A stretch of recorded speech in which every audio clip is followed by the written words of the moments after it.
biya kamal kanor online mi jiram jidit ka channel me bi goro jin bi nyagane ko ken nyok mi jiram jidit ba bi goro jin be subscribe en leer dana bi link cirgamen ci link no won jeno chala do chanwar tintere kema kapinyidu chaka makaber re wojin wini lo chala do keneti ko kor en man kuyen le guike jen gwas mo bi aturun continue to shina chicken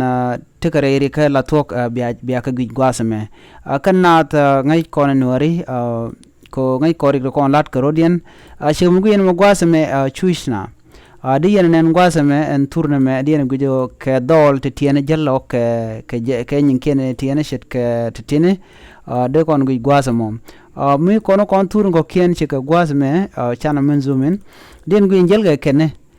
ne to kula jala kene ga don nyen kene te ke match ba ko lelde gu en tenen kene gwas mo lo tele me de long kon kor mi bokani ya ka bomne ke barga ne ga maitin chi kor me de ter ka kene ti shimu gu en mo gwas me garator me rome jen yadame mi manyuno ko tarje ke kene aken no de ter kor ke keni no me ring midit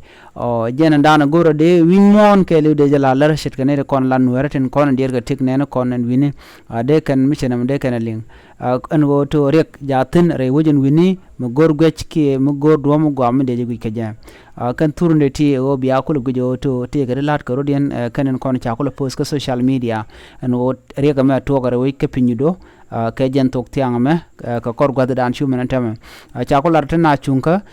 mugu yene kor mutede de tero ka kenni ka ngai kono to ken ne de kono maka na chika na me ka kene chika me shaling oto chika na book match ke chika na book bomni na me kel modong gor goj mo gam de gu keje na me ne ke tim gu kono kere mo gwaza me don agenda na ku ken lo kor ga je ka ngai kono